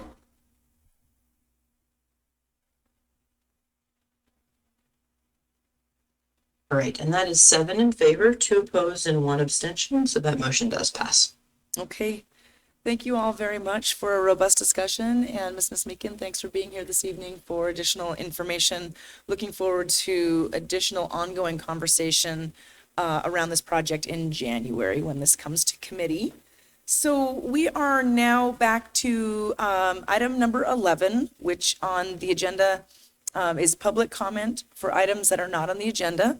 I'll remind folks that if you've already had a chance to make public comment on items that are not on the agenda, we allow for that to happen one time per evening on items not on the agenda. So if you haven't had a chance to provide comment on items not on the agenda, it's your time now.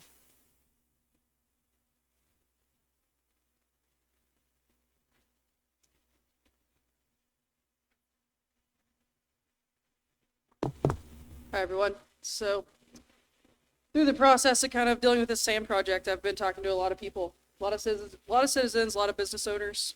Fear of retribution, I'm not sure if that's a thing that I've heard a lot of. What I heard a lot of is, you're wasting your time, Danielle. You're not gonna change anything. City council's gonna vote the same way they always vote.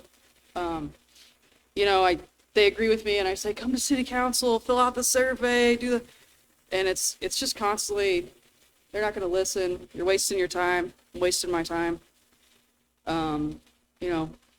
It's just a little frustrating of a process. One of the council members mentioned earlier, the council's not really included from beginning to end. It really feels that way as a business owner. This was kind of just put in our lap and said, oh, this is what's got to be done. This is baked in and everything. So I'm really sick and tired of dealing with this project. So, Ms. Petrie, we've already talked about the Downtown Sam project. If you have a comment that are for items that are not on the agenda, you're welcome to do that now. Can I comment on the public process around in general city projects? In general city projects, but I do see that your comments are coming back into the Downtown Sam Okay, project. I'll be So careful to- I'm going to go ahead and keep you on items that are not on the agenda. Okay, I'll be careful to not say anything. Thank specific. you. So I understand people's sentiment of not wanting to waste their time, but I'm not going to be giving up because I want to know that I've done everything I can. And so, I've been going to the working group meetings. These working group meetings I know are a thing that we do with a lot of the city projects. And it really just feels like it's checking a box. It's not, they're not making decisions. A lot of the members on the project have been really weird about talking to me outside of the meetings. Like, they'll say like, keep between me and you, I don't like this project. Like, So, why Ms. is it- Petrie, you still are talking about the Downtown Sam project. I know you want to continue to comment Okay. about it, but I'm going to hold you to public comment on items not on the agenda. Okay, I'll Okay. let's see if I We have got anything else. to say. 57 seconds left. So Okay. if there's something you want to address to the council that's not on the agenda, you're welcome to do that now. I would like to know about meeting recordings that are posted and why they might be edited at times. The last time I made a public comment, there were things edited out of that, not my public comment, but the comments after that, specifically about someone requested that the city get back to me with questions, and then that was edited out. And so I just want to know why certain things are edited out and who decides if a recording should be edited or not, because usually they're just posted right after the meeting. But I thought that was a little bit weird that it wasn't posted till the next day, and then when I looked at it, some things were edited out. So just some questions I have. Great. Thank you very much for your public comment on items not on the agenda. We can go ahead and, what I'd ask you to do is follow up with our city clerk, who takes great pride in the recordization of all of our public meetings, and she can answer that question for you. All right. Any other public comment on items not on the agenda, things that haven't been covered this evening? Great. Oh, thank you. Thank you for that.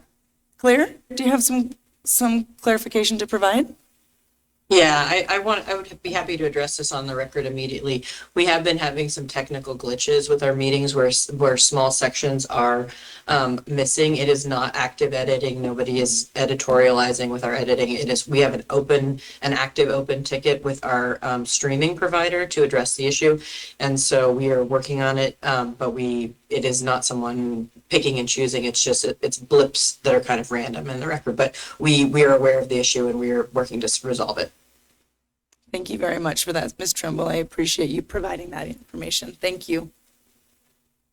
All right. Any other public comment on items not on the agenda? I'm not seeing any in the room. I'll go ahead and take a look online. Okay. I'm not seeing any online either. That wraps up our public comment for items that are not on the agenda. We'll now move on to communications from the mayor. I have a few comments this evening, and I want to first by recognizing our counselors that will be concluding their time in office. And that is Counselor Sierra Farmer and Counselor Daniel Carlino. Daniel Carlino did not join us this evening for the meeting, so I'll mention briefly the comments in regards to both, just by saying thank you for raising your hand for running for public office. It is not easy to run, and it is not easy to serve. Appreciate your public service in so many ways, and for raising your hand to do that. Specifically, Councillor Farmer, I just wanted to say how much it's been such a pleasure to work with you. I appreciate your calm demeanor. I appreciate how thoughtful you are about decisions. And I will miss serving with you on council. I know, however, that the person that won in your seat will also serve with great integrity, and I'm looking forward to that as well. And Councillor Ponton, thanks for attending tonight. But Councillor Farmer, I wish you the very best in what the future has to offer you. And I'll ask for council comments here in a second and turn it over. I'll start with you, so be prepared for that. All right, excellent. Thank you. And then while we're here recognizing folks, I want to have the opportunity to recognize Missoula Police Detective Guy Baker. Detective Baker has joined us for this part of the meeting. Detective Baker and I were talking about his upcoming retirement, and I mentioned that I wanted to recognize not only his service, but also the service of his family over many decades. And so Mr. Baker and Mrs. Baker are here to join us, and appreciate that very much. Detective Baker, who has served the Missoula Police Department from 1990 through 2025, and he is set to retire this coming December 31st. After serving the Missoula Police Department for over 35 and a half years, with 15 of those as part of the FBI Safe Streets Task Force. That Safe Streets Task Force targets gang, gun, and drug violence, and Detective Baker specialized in sex trafficking investigations and has worked closely with the United States Attorney's Office Human Trafficking Task Force. So very heavy, intense work. Detective Baker is a third-generation law enforcement officer who has continued a proud family legacy of community service with his father, Missoula Police Department Captain Al Baker, from 1967 to 1998, and his grandfather, the Montana Highway Patrol Sergeant Herb Baker, from 1942 and 1975, and that was in the Missoula area here. Detective Baker's retirement this month marks 100 years of law enforcement service by 3 generations of his family. In conversation with Detective Baker over the 2 years that I have served as mayor, we have talked about the many areas in which he has strengthened our community and worked with a lot of vulnerable folks. And hearing of 100 years of law enforcement service by his family felt like an important thing to recognize on the eve of his retirement from Missoula Police Department. In addition, Detective Baker has shared with me a lot of beautification ideas for Missoula, so his interests are wide. And so, Detective Baker, I'm so happy and pleased to have you here and want to share with you my appreciation and congratulations. Thank you.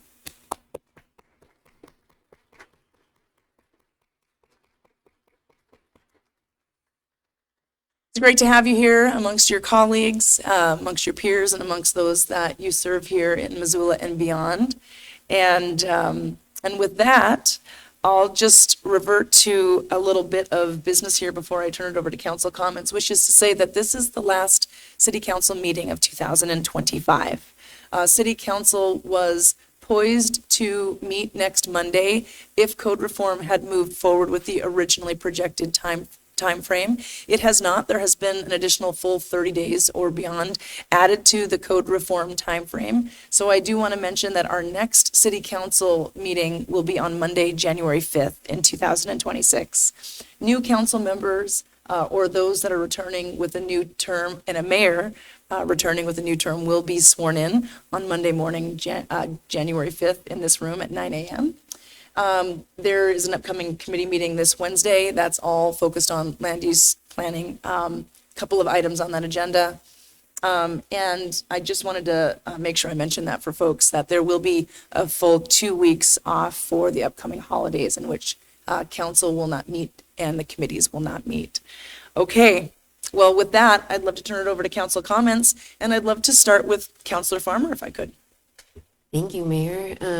I did not realize, Mr. Baker, that it was your retirement, so I just want to say quickly before I have comments, thank you for your service. I've sat through a couple of your presentations, and I don't think you know this, but I quote you a lot to my children, actually. So thank you, and thank you to your family. I know, being married to a first responder, how much sacrifice you actually make. So thank you and congratulations. Really appreciate it. Really quickly, you guys know I'm not very long-winded, so I'm just going to be quick with my comments. I just want to say really that this has been such an amazing time serving the public, and I really just want to say thank you to my colleagues. Many of you have been my colleagues, but I think I will think of many of you as friends now, and I'm proud that you all continue being my representative. I just want to say thank you for sacrificing. Being a public servant is not easy. I think that all of us have probably cried after we voted on something because we didn't feel good about it, or we've probably lost a lot of sleep over how we're going to vote. Our children have missed out on us being at certain concerts, and I just want to say thank you to everyone for being really amazing representatives. I joked when I got on council that it was going to be like working at your favorite restaurant and you look in the kitchen and then you don't want to eat there anymore. But I can really say I don't feel that way. I really feel like I peaked in the kitchen and I still want to live here and raise my family here and eat here. So I could go around and just thank everyone, but I wish Mirta was here because I did want to just thank her specifically. She talked me into running for council and she tricked me by saying it was really fun and that I was going to really enjoy it. And she's right, I did really enjoy it. I don't think that I would describe it as fun, but I really do appreciate Mirta for encouraging me and just being a great ward mate. And I am really excited that she'll continue to be my representative. And I'm also very excited that Justin will be replacing me. I think he's going to be a great representative as well. And I think that everyone is in good hands with these representatives, especially Ward 2.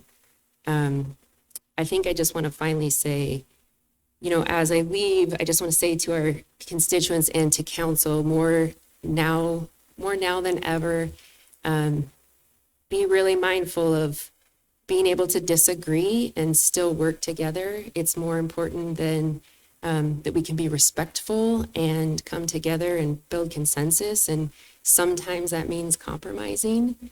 Sometimes that means giving a little. And I think that that is more important that we all remember that. And, you know, sometimes we get yelled at a lot. And I want to choose to believe that those are people just caring loudly. And I think that we all need to just remember that when people are frustrated or very passionate, it just means that they care. They're caring loudly at us. So thank you, Missoula, for allowing me to serve you. Thank you to everyone here that has continued to serve. And thank you for caring loudly.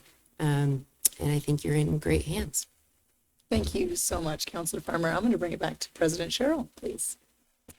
Thanks. And thank you to my I first want to say thanks to my colleague. I had my hand up to comment on the project earlier, but I felt like it was fully covered by my colleagues, so I took it down. And thank you for your service, Detective Baker. I appreciate that. And I was we were like, wait, what is why is he here? So that's great. Sierra, I'm going to personally miss you as the president. I'm in charge of the seating chart and changing us every 3 months. And I specifically was like, Sierra is I'm going to put her beside me for this last stint. You have been, I know you got tricked, but then you signed up again. So I know that took some convincing.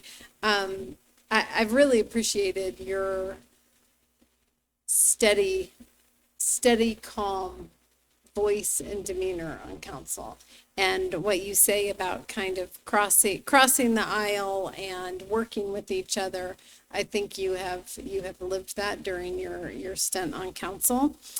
You are not always the wordiest, but you choose your words really carefully, and they're very impactful when you say them. I do think that when you raise your hand, I kind of sit up and go, okay, what's she going to say on this one? And so I appreciate that.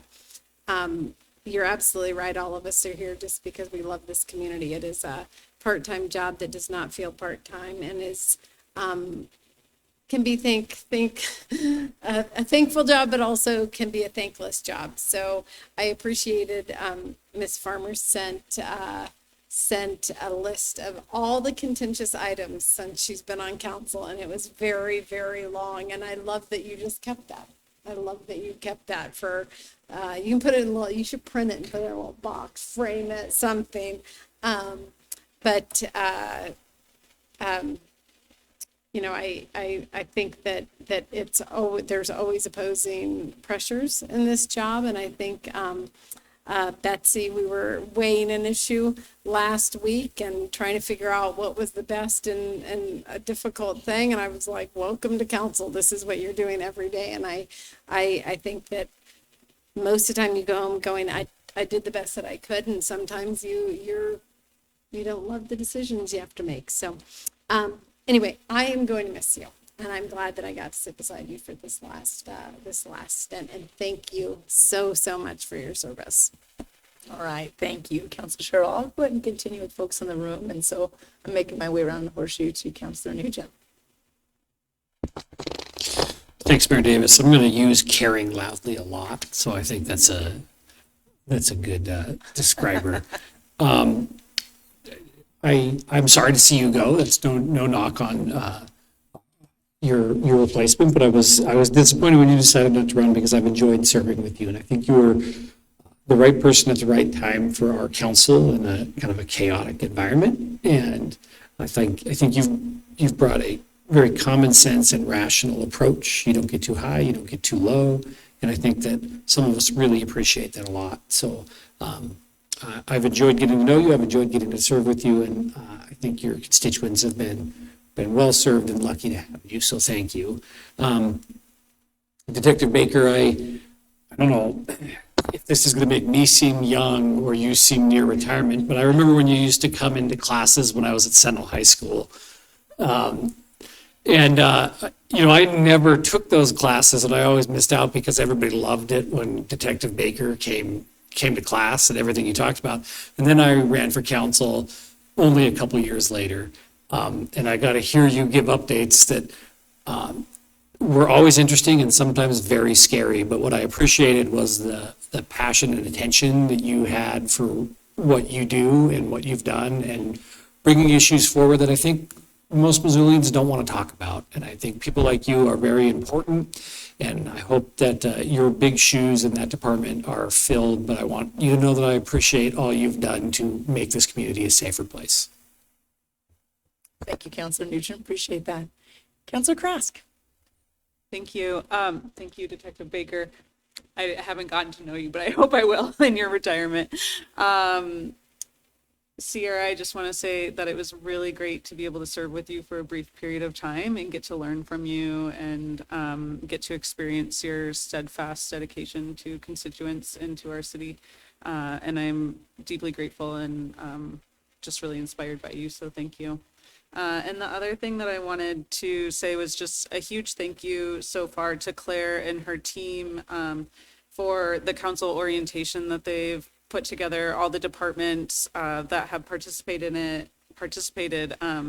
from the health department to fire to Parks and Rec to HR and the MRA and more. It's been a really great learning experience, and it's been really helpful to be able to put faces to the names and be able to just have more information on the great work that all of the people are doing across the city of Missoula. And so thank you to Claire and team for that. All right. Thank you, Councilor Krask. And Councilor McCoy. So much for my hopes not to talk very much tonight. Trying to be quieter. I think I'd just say thank you to Sierra for your service, as well as to Detective Baker, for your 35 years of service here. And congratulations to you both. All right. Excellent. Thank you. Councilor Campbell. Thank you, Madam Mayor. Detective Guy Baker, 217. As far as I'm concerned, that badge number ought to be retired for your distinguished service. I mean that genuinely. I started on the department in 99. Then officer, soon to be sergeant. Well, he was a shift leader in patrol, and he was one of my field training officers for a time, but getting to know the geography of Missoula, which was problematic for me. Lots of tactical training, SWAT team member for many, many years, going back to detectives and doing all the work you've done back there with the FBI, gang task force, sex traffic training. It's just been amazing what you've been able to accomplish for the department, for City of Missoula, for this community, and for the greater Northwest as a whole. I mean, Detective Baker's been conducting trainings all over the Northwest on these topics, and it's a wealth and depth of knowledge that is going to be sorely missed here in Missoula and for the Missoula Police Department. I hope in some way, shape, or form you're going to have some sort of role to continue to play in that regards, or maybe just take a round the world cruise. I don't know. Maybe you'd rather that. But yeah, I thank you for your service. Thank you for the training you've provided so many officers, including me, over the years. Very appreciative of that, and the experience that you've been able to pass on to other officers, other detectives that are up and coming, has been quite remarkable and quite invaluable. So I thank you so much for that. Councilwoman Farmer, thank you so much for your service here. Since I started on council 2 years ago, I've always been mindful of, just my obligation to my constituents first and foremost. It's always first and foremost in my mind. And to me, you're always an embodiment of that, because when it came time to issues involving your constituents, particularly in the peeps in your neighborhood on the west side, be it what's going on at the Phillip Street or the roundabout up there, I mean, you were very much involved in that, very fierce in support for what you believe you need to do on behalf of your constituents, and that always stuck with me. So, I look to remember that, going forward. So thank you very much. And for even Councilman Carlino, he's not here tonight. He'll be here Wednesday, evidently, but, I'll just say, definitely on polar opposite parts of the political spectrum. I think it'd be putting it mildly, but yet from time to time, more times than I thought would be possible over the last 2 years, we came together on certain issues, particularly when it dealt with, government accountability, transparency within this body, and, that's passionate for him. And, I appreciate working with him on those issues. And I suspect we haven't heard the last of Daniel Carlino in some way, shape, or form for the issues that are passionate to him. He's always had that passion to do what he feels is right and appropriate and representative of the people in his life and his life experience. And, I wish him the best going forward. If I may continue, a couple other things. So the Missoula Police Department, I've been asked to kind of mention the fact that they're in the middle of a process to try to get some equipment on board. And this is from a social media post MPD put out on December 8th, a workstation. It's a forensic workstation that company puts out. And Missoula Police Department is one of the 5 finalists nationwide, I think globally, actually, to try to get this piece of equipment. It would be donated, no charge to the city, no charge to the department, and it's a workstation, a forensic workstation to help with forensic, as best as I understand it, forensic evaluation of electronic devices. And I know as council, we've approved some funding for that in FY26. And it's already been asked, well, is this the same thing? No, it's not. This is kind of an augmentation to that system that we've recently provided funding for. So this is something that, I think would be helpful to the department, but ultimately it comes down to people getting out and voting for Missoula Police Department to retrieve this particular piece of equipment. So I would encourage my colleagues and for the citizens at large to go to the City of Missoula Police Department Facebook page or Instagram. I mean, it's completely legitimate, and vote to try to obtain this piece of equipment for the department. And you go there, click on a link, and cast your vote. And then finally, I would just add, with this being the last meeting of 2025 for council, I just want to wish my colleagues and everybody in the Missoula community a very Merry Christmas and Happy New Year. Thank you. Thank you, Counselor Campbell and Counselor Jones. Thanks. First of all, I wanted to thank Counselor Carlino for his service. I think he spurred a lot of discussions on this body, and wanted to thank him for that. Sierra, thank you for your service. We are going to miss you. I think you were appointed to replace Jordan Hess, and the two of you are kind of cut from the same cloth.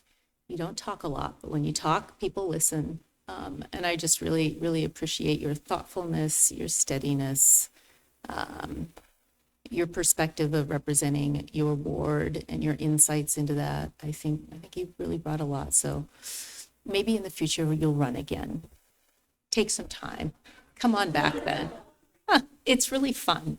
But no, I appreciate all that you've done. And Detective Guy Baker, I just want to say I have sat through numerous of your talks on sex trafficking, and I learned so much from you, and I think that you single-handedly, exponentially advanced Montana law enforcement in that area.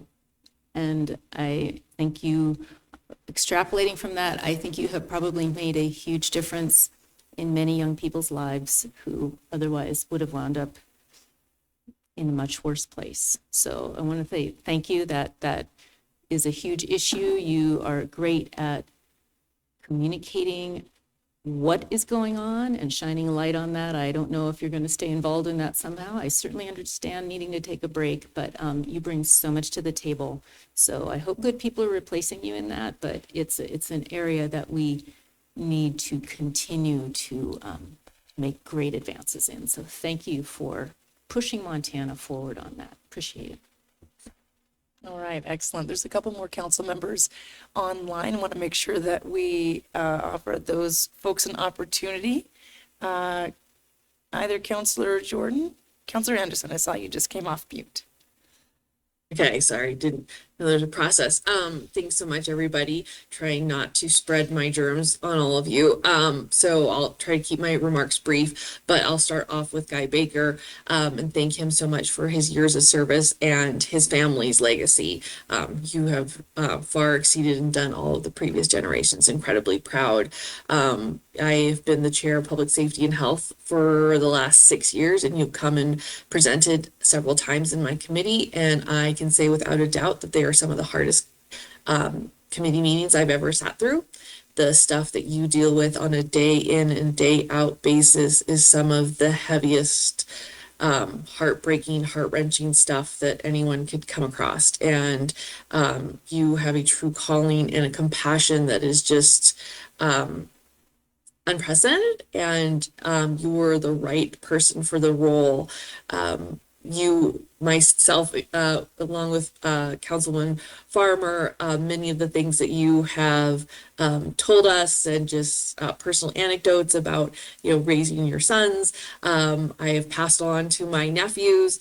I've been helped raise them over the course of their lives, and hopefully in some small ways. I've been a better aunt because of that, but I just think that the way that you have really changed the culture about approaching victims, coming from somebody who, looks like an NFL linebacker, who's been a cop for, generations, comes from a cop family.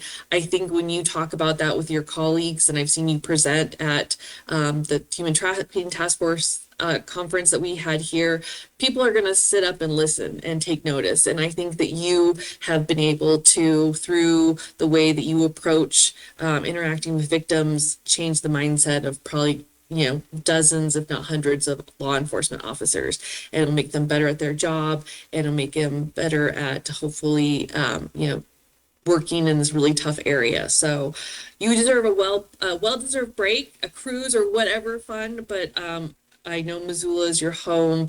I know that caring for your community is your family passion and legacy. So I'm sure we will see you in other ways. But and thank you to Mrs. Baker. The stuff that your husband has dealt with all these years is not easy, and I'm sure that has come home to you. And so thank you for being so supportive of him so that he can go out and do the job to really change people's lives. So it takes a partnership, and we want to recognize you as well. To Miss Farmer, who I also, no offense to Mr. Patan, I was very bummed when you decided not to run again. You are just a lovely human being and a wonderful colleague and a good friend. I'm hoping I get to count myself in that friend category now. I think it's easy to sometimes look and say, oh, almost the council votes together, and but even though there's a lot of times where we have voted with the majority, it hasn't come without you asking tough questions or wanting to have more information or having conversations ahead of time, and doing the hard, diligent work. You stepped in to replace Jordan when he took over as getting the appointment for mayor, and it has been a tumultuous time. And we've had to tackle some tough issues, and you were always there asking the hard questions. And like Miss Jones said, when you do listen, or when you do talk, we all listen, because we know that there's been a lot of work and thought that goes in behind what it is about what you were about to say, and also the intentionality in which you bring to this job and the votes that you're going to take, and how it impacts not only your constituents but the larger community, is exactly what we should all strive to be as council members. So I will miss you, seeing you in committees and on council, but you're not going to go very far. I promised that since I was missing this in person, we'll get together after the new year and raise a glass. And looking forward to all the great things that you're doing, not only the work that you do at DNRC is so incredibly important. And as there's a small handful of us on council who balance doing council work and actually having a full-time job. And you are one of those, and you've done it with as much grace as anyone can, with the spinning plates that all of us are in a daily circus trying to keep going. So have happy holidays, and hopefully we'll see you back on an elected position or in a ballot sometime soon. Thanks so much, Madam Mayor. You bet. Thank you, Councillor Anderson. Councillor Jordan, did you wish to provide any comments this evening?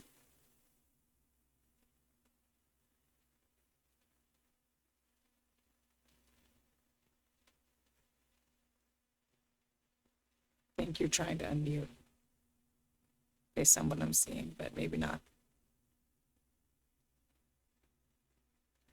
Sorry, Mayor. I'm sorry. I'm having some tech issues. Can you hear me? I can. Yeah, you bet. Yeah, sorry about that. I'll be brief. I really want to thank Detective Baker for all of his work. When I started doing my criminal justice work in the county, I went and had a chat with Detective Baker, and your work just blows my mind. I don't know how you did it for so long, and I'm so grateful that you did, because it was hard and it was serious and it was really important, and I appreciate your work, and you deserve to retire at this point. So I also want to thank Ms. Farmer for her work on city council. I enjoy and appreciate your perspective, and going to miss it on the council floor. So thank you for your time here and your dedication to your constituents and to all of us on council. It was very obvious. And with that, I will end. Thank you. You bet. Thank you, Councillor Jordan. Councillor Milson. Yeah, thanks, Mayor.